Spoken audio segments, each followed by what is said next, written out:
Hi friends, welcome to quality service.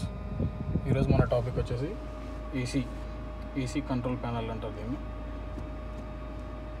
ఈ knobs operating plus ఏ టైంలో ఇవి వాడాలి అనేది ఈరోజు మనం తెలుసుకుందాము. నార్మల్గా మనకు ఏసీ బాగా ఎండగా ఉన్నప్పుడు డెఫినెట్గా మనం ఏసీ ఆన్ చేస్తాము. AC button plus recirculation, outer circulation. Knob వచ్చేసి మనకు ఎయిర్ ఫ్లో కోసం, అందరికీ ఐడియా ఉంటుంది ఇది.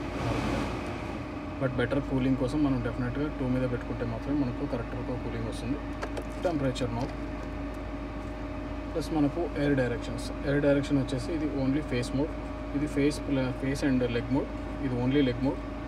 ఇది విండ్షీల్డ్ అండ్ లెగ్ మోడ్, ఇది ఓన్లీ విండ్షీల్డ్. ఈ విండ్షీల్డ్ మోడ్ వచ్చేసి మనం రైనీ టైంలో వాడతాము.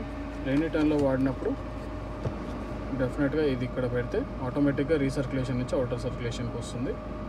సో ఇక్కడ నుంచి ఎయిర్ రావడం వల్ల మనకు గ్లాస్ మీద ఏదైతే ఫాగ్ ఉంటుందో ఆ ఫాగ్ అనేది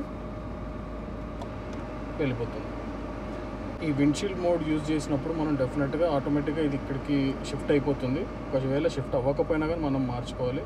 ఒకవేళ ఈ రీసర్క్యులేషన్ దాంట్లోనే ఉంటే మాత్రం డెఫినెట్గా మనకు గ్లాస్ మీద ఫామ్ అయ్యే ఫాగ్ ఏదైతే ఉంటుందో అది మాత్రం పోదు, డ్రైవింగ్కి కూడా ఇబ్బంది అవుతుంది. ప్లస్ ఇంకొకటి ఇందులో మనకు రియర్ డీఫాగర్ కూడా ఇచ్చాడు. రియర్ గ్లాస్కి డీఫాగర్ ఇది.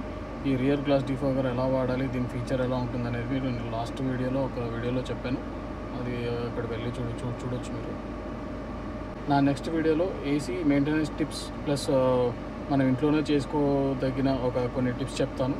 దానికోసం నా ఛానల్ని ఫాలో అవ్వండి, సబ్స్క్రైబ్ చేసుకోండి.